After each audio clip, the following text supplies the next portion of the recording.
started? We'll just start off. I'm Randy. I'll be facilitating with you guys today. And then if you want to say your names. I'm Austin. I'm Nicole. I'm not a student of psychotherapy, but now I am. That's good. Well, I guess before I start, did you guys have an idea of what this chapter was going to be about, even though it obviously says it in the title, but what you were about to read? Kind of, not really. Not Background exactly. of no. No. Well, that's okay. Just basically, the handout that I have is just an overview of most of the key points throughout it. So just starting off with multicultural theories of psychotherapy. It's to do with awareness, respect, and appreciation for cultural diversity. The proponents of multicultural psychotherapies advocate for cultural sensitivity. The therapists examine their clients as well as their own worldviews.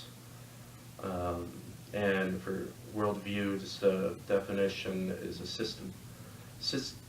systematized ideas and beliefs about the universe.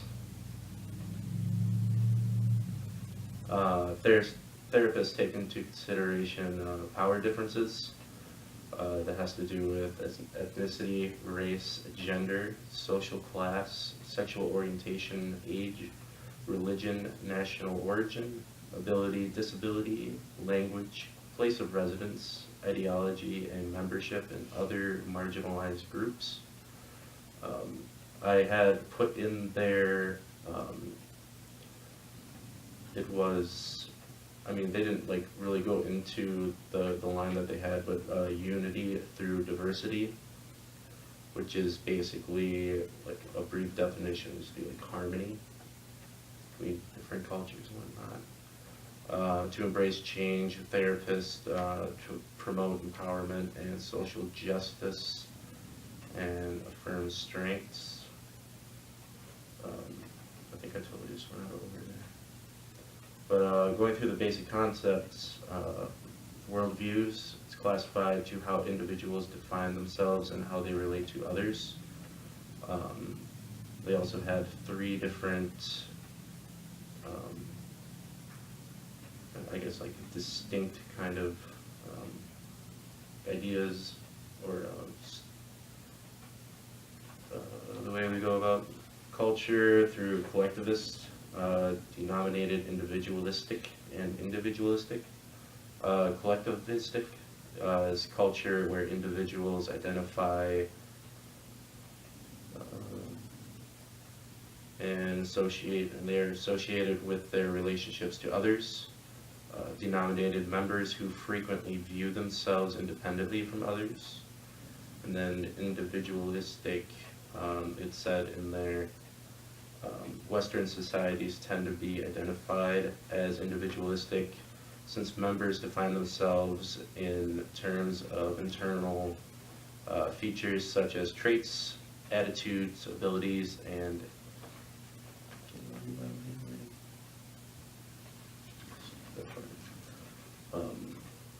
we're going into cultural competence. It enhances the adherence to psychotherapy and completion of treatment. To become culturally competent, they had a set of different, just kind of general ideas to become culturally competent. To become more aware of your worldview and examine your attitude towards cultural differences. Learn about different worldviews, develop multicultural skills. Through cultural competence, therapists develop the capacity to value diversity, manage the dynamics of difference, acquire and incorporate cultural knowledge into their interactions and interventions to increase their multicultural skills and self-reflection and assessment. to adapt to diversity and to the culture context of their clients.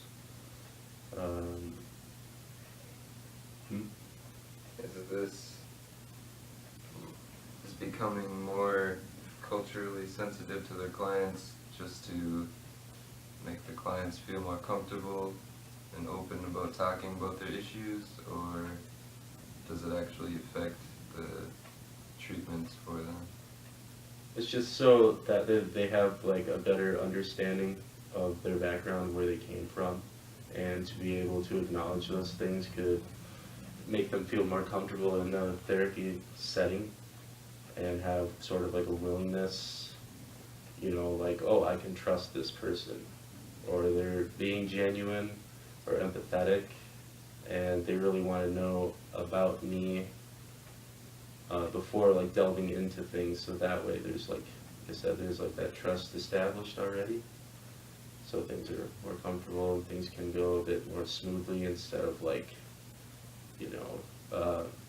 just showing signs of not being interested, I guess. I don't know if that's like exactly how the setting would go, like right away in a therapy session. I feel like that's just kind of like maybe like an idea of, like, oh, it's not going to work out or something in that sort of way. And it's,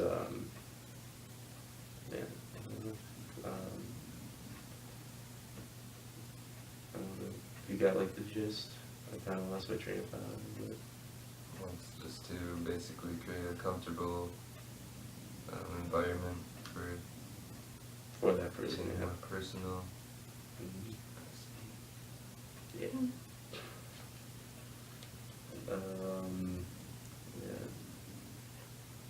Yeah, with confidence. Differences in worldviews between client and therapist can lead to difficulty with communication, then misdiagnosis, and client premature treatment termination. So to say they're not too comfortable with them, they're kind of just skipping over all of this, and it's kind of just like maybe they don't really care. They just like, they're on the clock, or I'm on the clock, or whatever, and they're just trying to get through it, and they may not think like they care too much, or whatever. Could make things uncomfortable. I could see it in that way. Then empowerment helps clients increase their access to resources, develop options to exercise choice, improve self and collective esteem, implement culturally relevant assertiveness, augment agency, affirm cultural strengths, overcome internalized oppression, and engage in transformative actions. Therapists compare and contrast cultural status with their clients, notify the differences to become more aware and understanding. It's just like comparing and contrasting themselves, sort of like their background with their background, try to like establish some sort of like be on their sort of level and try to be more understanding. So I guess like not trying to be like down someone's throat or whatever, just like right off the bat, just like getting to know them. And just some of the history, I just kind of went over some of the main components I had in there. It stated anthropologists and psychoanalysts collaborated on studying culture and psyche. Major influence on multicultural therapies is the education for the oppressed model. The process of personal and social liberation teaches individuals to become more aware of their circumstances and change them through a dialectical conversation with their world. I also put in there, I thought it was interesting, with reevaluation counseling as another influence of multicultural psychotherapies. Empowering co-counseling approach where two or more individuals take turns listening to each other without interruption in order to recover from the effects of racism, classism, sexism, and other types of oppression. So did they actually do studies and compare asking these type of questions and trying to relate to their culture and not doing it and getting different or more successful results? I would have to go back in there and look. I don't know if they exactly had stated some sort of, let's see.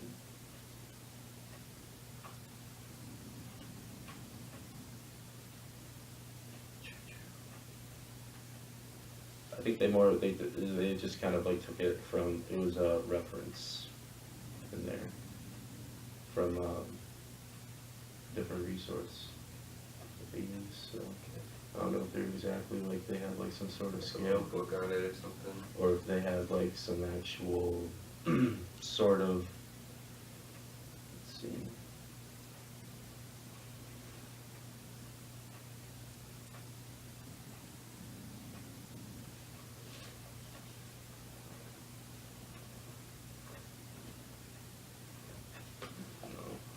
They didn't really state whether or not they had like some sort of like hypothesis and then went on with like some sort of study.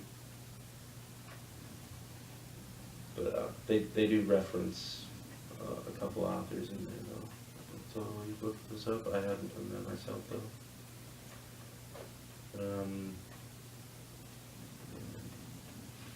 though. Current status with multicultural theories of psychotherapy. They had 3 models: cultural adaptation of dominant psychotherapy, ethnic psychotherapies, and also holistic approaches. And I also have multicultural psychotherapists practice combining the frameworks together. And then culturally adapted through cross-cultural skills or incorporation of culture-specific skills. They also reference the theory of personality, recognizing the development of identity within several contexts, acknowledging multiple perspectives. Multicultural psychotherapy's unique contribution to the theory of personality is the formulation of cultural identity development theories.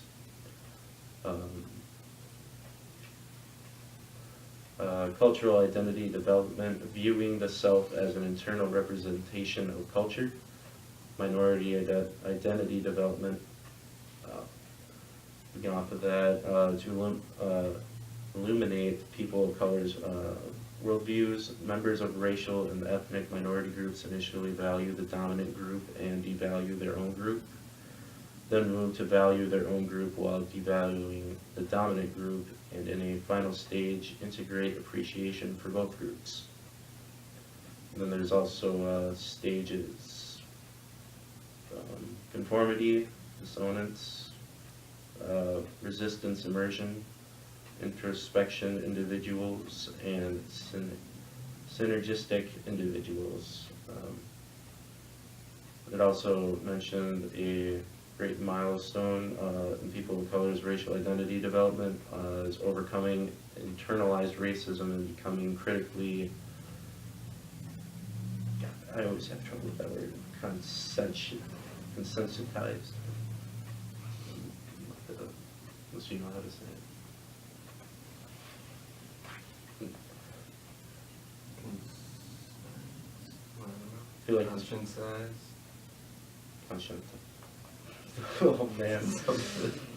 And then it went on to cultural empathy, credibility of the therapist, or cultural credibility of the therapist. The client perceives the therapist to be trustworthy and an effective helper. It also had the 4 different, what really like call them stages, or like 4 aspects: somatic, cognitive, affective, and affective components. And then those are the aspects of empathy they reference in there. Cultural empathy is is a learned ability to obtain an understanding of the experience of culturally diverse individuals informed by cultural knowledge and interpretation. Then I had just brief definitions for the those aspects from the chapter. So somatic refers to nonverbal communication and body language. Cognitive is culturally diverse clients by becoming empathetic witnesses, reaffirming clients' experience and reality. Affective is emotional connectedness, capacity to take in and contain the feelings of the clients, being like the other.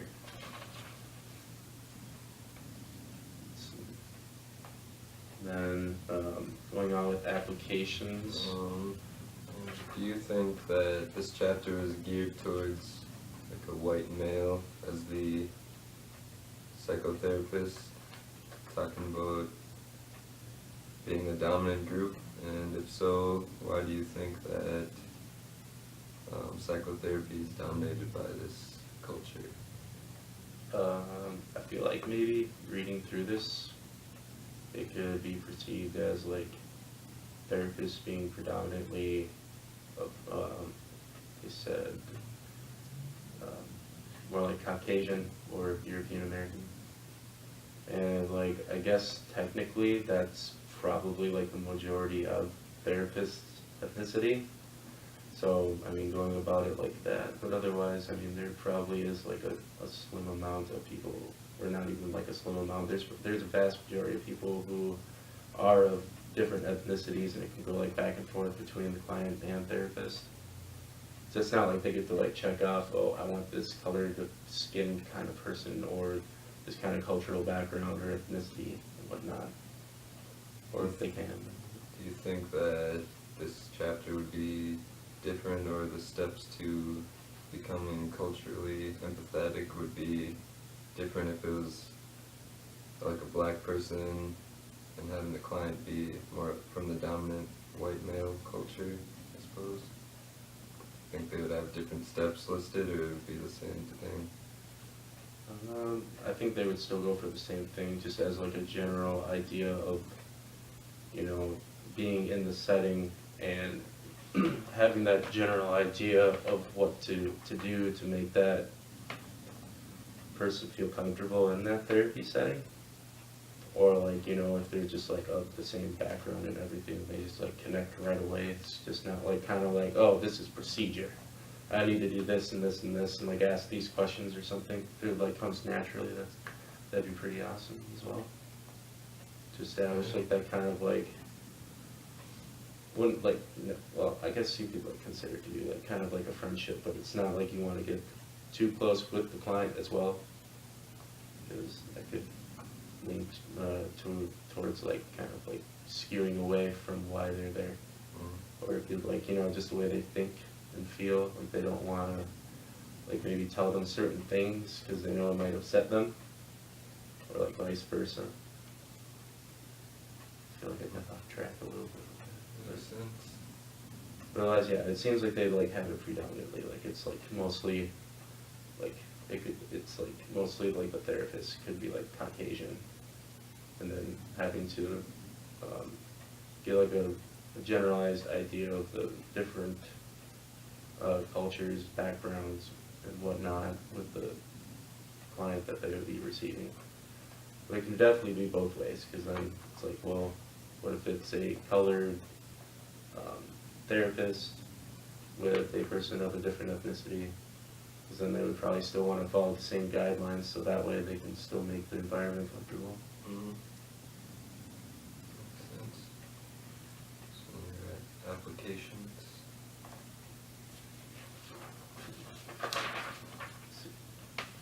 Applications. And I had it opened up for you too, if you wanted to get it along.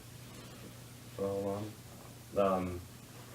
Diverse therapy formats, individual, family, and group settings are some of the different formats that they had mentioned in there. And for the therapies in general, apply, like it says in there, it applies to everyone. So like we all come from different cultures and backgrounds, so it's like it totally being open to learning new things and whatnot, and becoming open with the client, getting to know them, and it's helpful to individuals with identity issues, relationship problems, cultural adaptation, ethnic and racial stressor, and conflicts of diverse nature. So,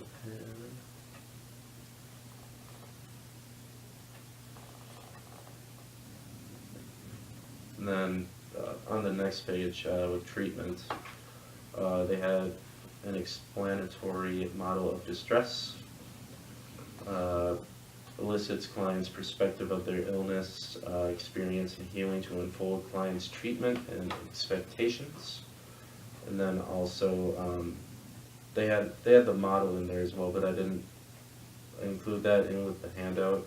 So I was getting to be stretching this thing a bit too long. Plus, it's right there. It's right on the page on 556. You can see them all.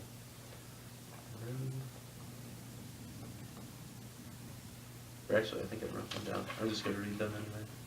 So some of them, the questions they had in there was, what do you call your problem or illness, right? Yeah. Your problem or illness, what do you think your problem does? What do you think the natural cause of your illness is? What do you fear? Why do you think the distress should be, or how do you think the distress should be treated? How do you want me to help you, and when do you turn for help? And who should be involved in decision making regarding like the illness? And these are just the standard questions that would be asked, because it seems like it veers away from the whole cultural, empathetic point of view. Mm-hmm. Well, I feel like even with like asking those questions, it's like empathetic. It's like they want to, they want to know why exactly you're there. Like they can have whatever down for, information-wise, like symptoms of things or whatever you're already going through, but just to like have them tell you and be able to vocalize it and like talk about it. It's a lot. I feel like it's a lot more comfortable for them. Or it could totally like not, like this wouldn't be like things you're just gonna like ask right away, because that could be super uncomfortable. Even later. Mm-hmm. They have a whole bunch of different examples, but otherwise, yeah, like just asking those things like right off the bat, like why are you here? Like what's wrong? What do you do to help yourself? Because it's like, oh well, then it's like, okay, maybe you're just like trying to get all these answers out of me, and you don't want to like help me find the answers. Maybe like they're kind of like pushing it to try to not like forcibly help someone, but like guide them. That's why they're there. Shoot.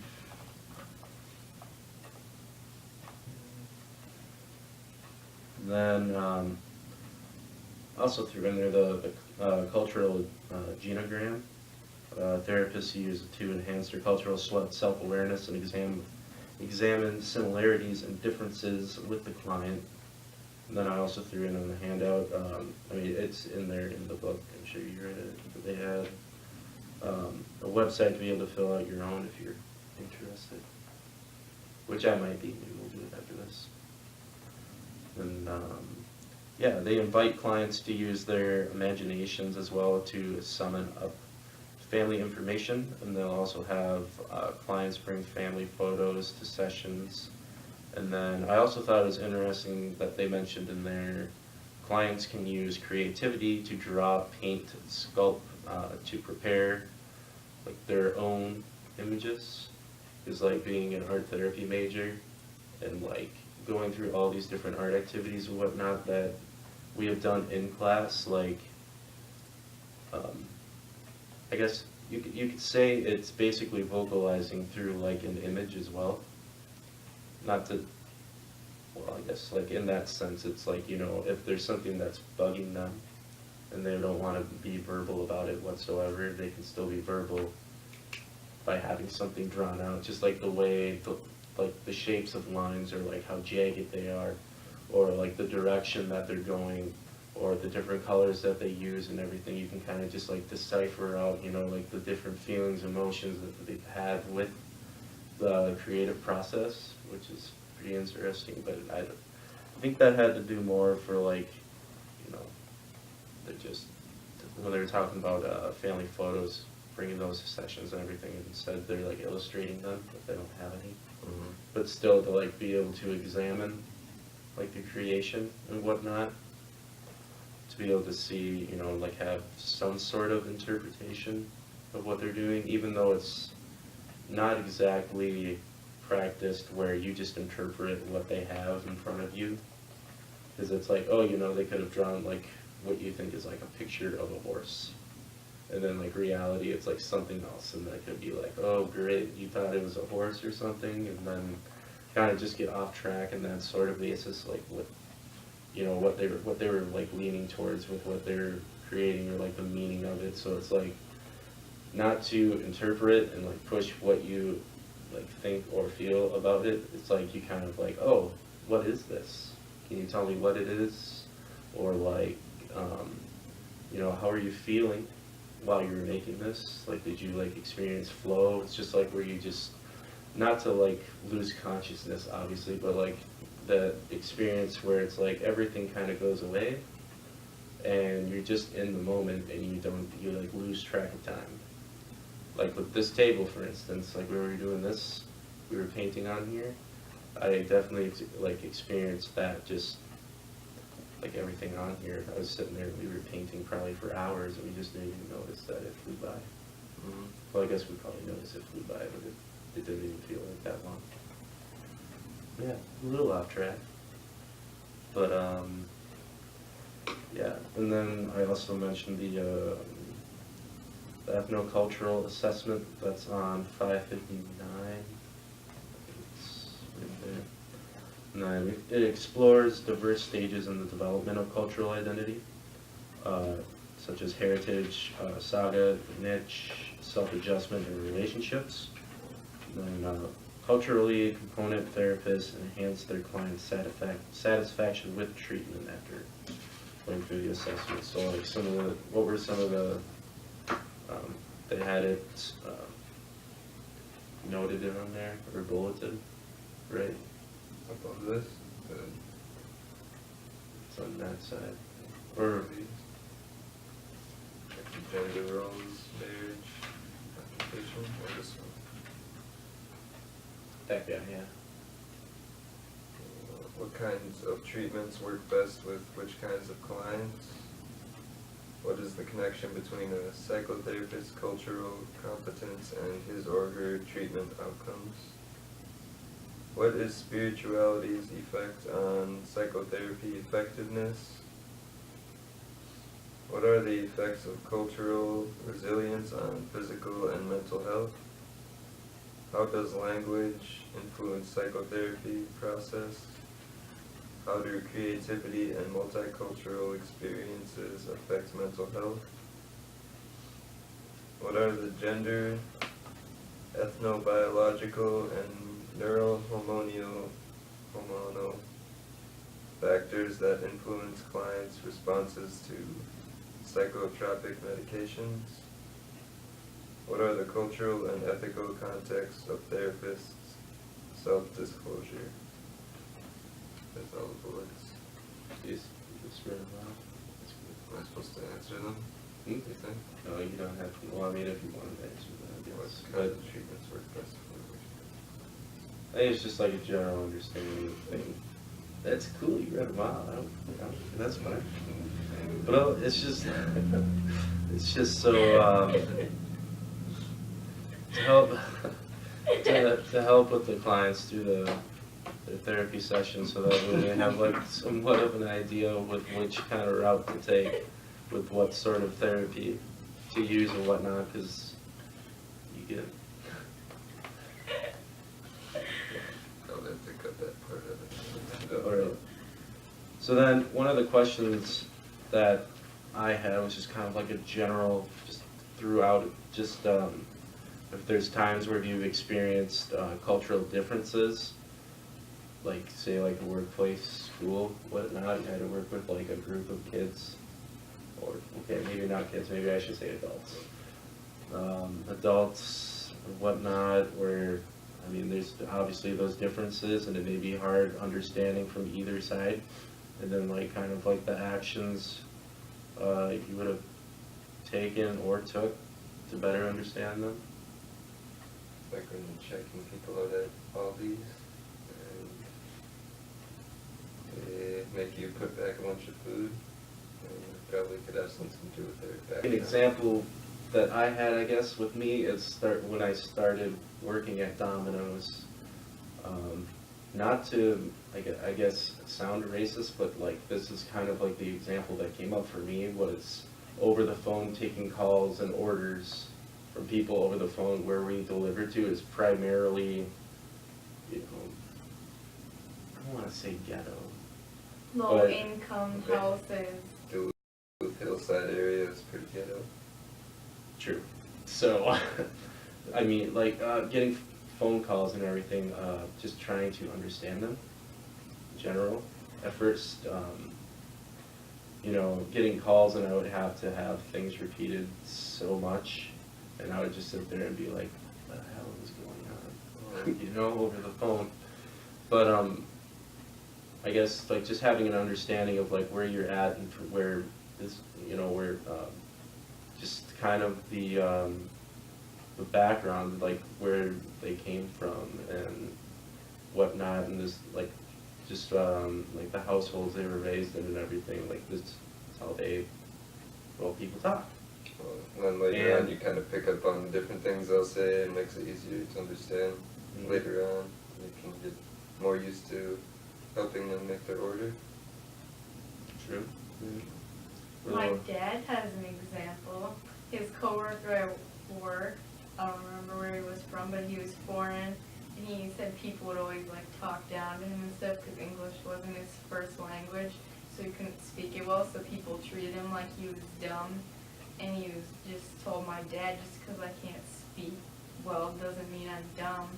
Because he like understands everything everybody's saying, but people treat him like he's dumb. Even though he knows everything that's going on, he can't just like speak English. It's not like he's like incompetent, it's just like it would take him a minute. But other So, people like, stereotype him because he can't talk like everybody else is. Have like a big accent. I think he's from the Middle East, but Yeah. Makes sense.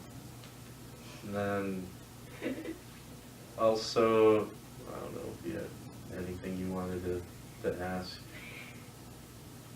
from the notebook over there. If both the client and the therapist are from the same, like, stereotypical culture background, would they delve into more personal questions, like what city they were raised in, or what kind of jobs their parents had, or would that be the same type of deal? Just getting more into smaller differences?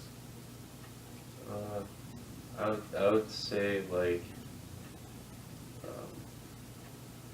not, they wouldn't get like too into like private kind of like matters, but like things like that could definitely come up in a client therapist setting, especially if the client's being super open about everything, and then they want to share all this information because they're comfortable in that setting as well, and just to establish some sort of trust with the therapist is it's good. I also mentioned, or I hadn't mentioned in there, but it went over ethnocultural transference and countertransference, if you know about transference or countertransference. Well, I mean, it was mentioned in there, but I don't know, like the gist of it. Like when I first learned about it, I was in art therapy. One of my courses with my teacher, Gloria. But I have basically like the concept of it here. So every therapeutic encounter projects conscious or unconscious messages about, what did I say here? About the client or the therapist's cultures. And so the rejection of feelings from like past relationships from the client, passing them on to the therapist is transference. And then the reaction from the therapist onto the client is the countertransference. And it helps towards taking a step forward to better understanding for the client and the therapist. So like with both of those things, they kind of have to be a little bit careful with, like, you know, all of a sudden it's like, hey, we should go hang out after, you know, this therapy session. Like that's kind of a no-no. Unless if it's like, you know, there are times with therapy sessions where it's like in-home sessions as well, where they reference family therapy as well. So not only like just having the client, but like family as well to go about different problems. And it's not like they individually go with each person either and have them all, you know, talking to them individually, because then like everyone else would be like, well, who's saying what about me or something. So it's totally, it can be seen as being like unfair and unprofessional. So it'd either be like, you know, they have the one client, or it's like kind of like that group setting as well. So and then reading through the case study at the end of the chapter, it seems like those questions would just be normal in any therapy session. what questions? Just like, seems like it would almost be a given that they would ask about their background to kind of help figure out about the person. Or like when he's in there and she was saying how she wasn't happy with the other therapist that she had. They would have already asked the same type of question. And then so he was like getting her, like almost like guiding her to how he can help her, or like be the kind of, not like be the kind of therapist that she wants, like just to get her to be able to open up, or establish that trust and be like, oh, well, what are you looking for, or what? Mm-hmm. The whole like empathy, like looking for you know, the correct way to go about things with her in a conversation wise, because she was, what was she saying in there? She said that she just wanted someone to listen to her. Right at the end. Or I thought it was like right in the beginning, where she said, she was like, oh, well. She said, don't paraphrase me, I hate it when shrinks do that, and then he mentions that, oh, you must have been in therapy before, and she said she hated it just because the way that they felt it was just like a, not personal almost. Mm-hmm. They weren't understanding what she was trying to say. Like they were just kind of like pressing things, or like maybe didn't seem interested in her whatsoever. Just like, all right, you're here, let's talk about things, and then, you know, get out or something.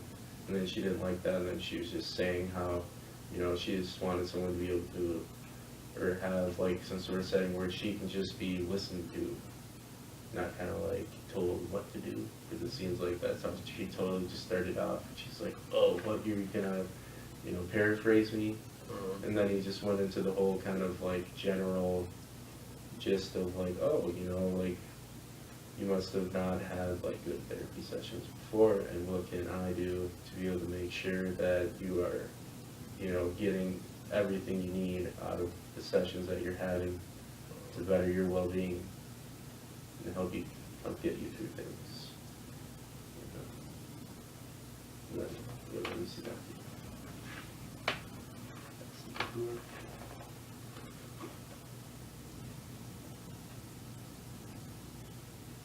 Because yeah, then he also got into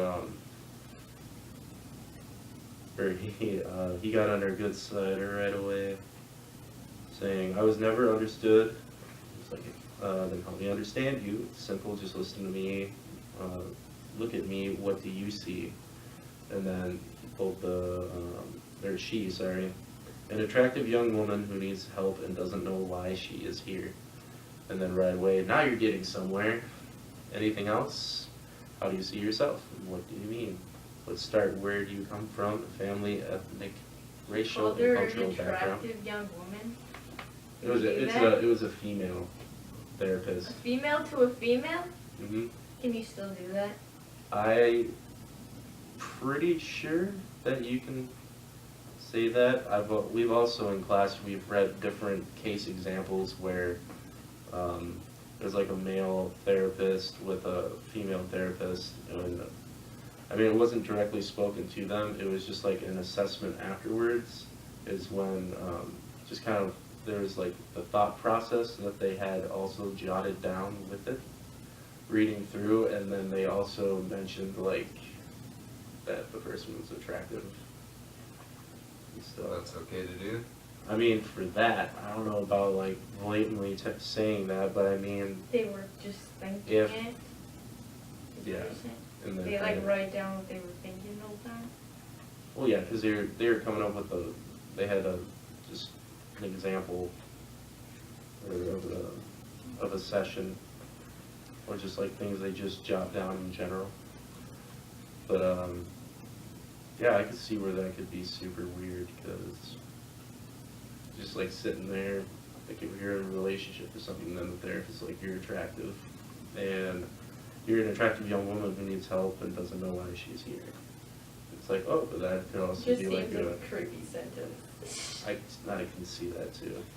Or what if it like made her day and Maybe boosted her it did. confidence, and it made her more inclined to being there in the therapy session and wanting to share more and everything, instead of, you know, just like, oh, you look like a young woman who needs help and doesn't know why she's here. It could be kind of like, oh, Just okay, a compliment. that's what I would say.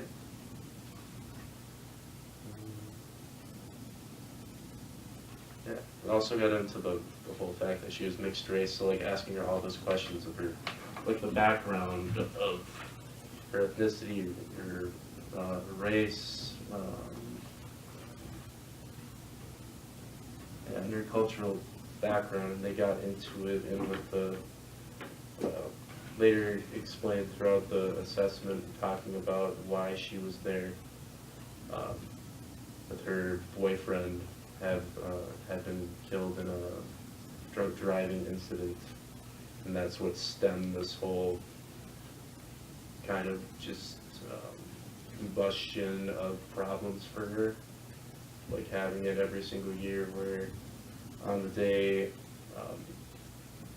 of his birthday is when like things would start to be more intense, like her sleep paralysis, and she was taking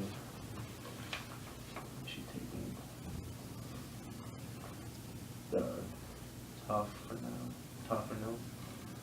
and I believe that's used for like symptoms of depression, but then she stopped using them because she had other side effects with it that she did not like whatsoever.